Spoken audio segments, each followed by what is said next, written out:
Welcome back.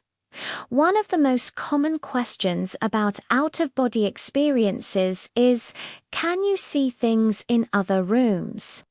The answer, according to these witnesses, is a resounding yes. Today, we explore 7 new first-person accounts. These stories involve people who traveled through walls or across distances while their bodies were incapacitated, bringing back information that they could not have known through any physical means. Let's look at the evidence. I was flatlining on the operating table, but I wasn't in the room. I felt myself drift through the ceiling and into the waiting room 2 floors down. I saw my brother sitting in the corner.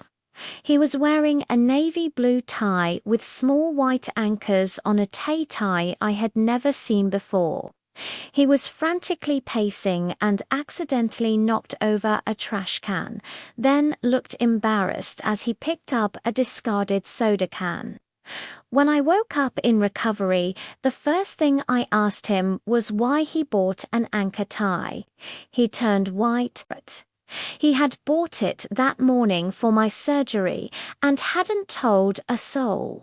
He also confirmed he knocked the trash can over at the exact time I was dead.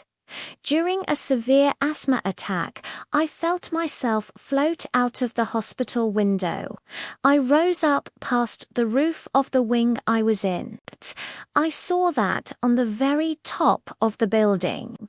There were 3 abandoned plastic lawn chairs, 1 yellow, 2 white and a pile of old wooden pallets.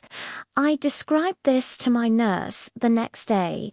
She laughed and said there was no way I could know that because there est no public access to that roof.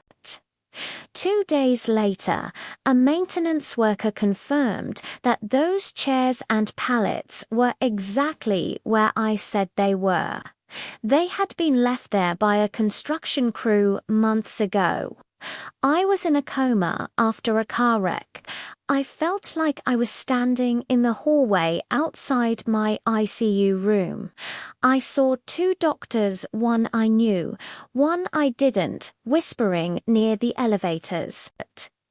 The stranger was wearing a very distinctive Mickey Mouse tie.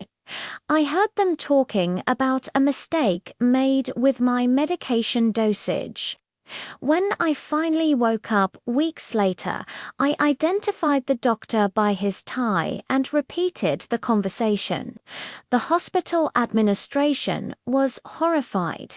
There was no way I could have heard them from inside a soundproofed ICU room while in a deep coma. I was undergoing a deep tissue massage when I suddenly popped out of my body. I found myself in my own kitchen looking at the top of the tall cabinets. I saw my spare car key, which had been missing for over a year, tucked inside a dusty ceramic bowl I never used. I returned to my body and immediately drove home. I grabbed a step stool, reached for that bowl on the high shelf, and there was the key, covered in dust. I hadn't touched that bowl since I moved in 3 years prior. I was knocked out cold in a hit and run. As I lay on the pavement, I felt myself hovering over the car that hit me. I followed it for 3 blocks. I saw the driver pull over, get out, and open his trunk to check if the bumper was damaged. Inside the trunk, I saw a bright orange yoga mat and a set of jumper cables with blue handles. I memorized his license plate, but it was the orange mat that convinced the police.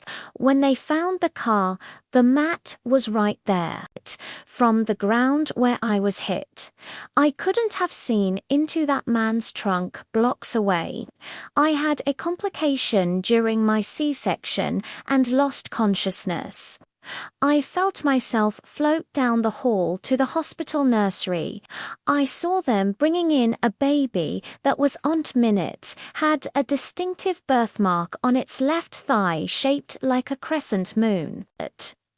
I also saw that the clock on the nursery wall was stopped at 4:12.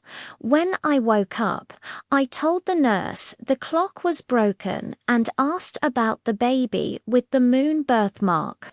She checked the clock was indeed dead at 4:12, and a baby with that exact birthmark had been admitted at that time.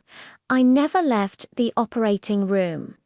I was in a deep sleep when I felt myself lift and fly out into my backyard.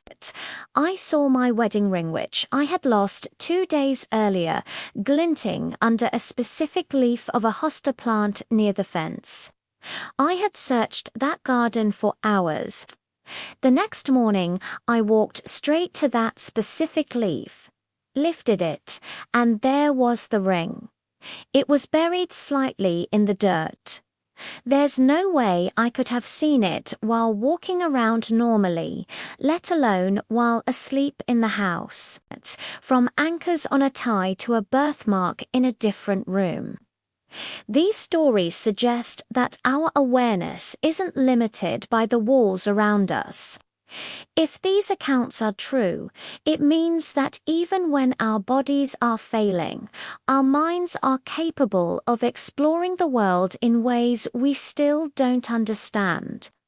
Which of these remote sightings was the most shocking to you? We still have more stories to share. Don't forget to like, subscribe, and hit that notification bell so you don't miss the final chapters of this series. I'll see you in the next one.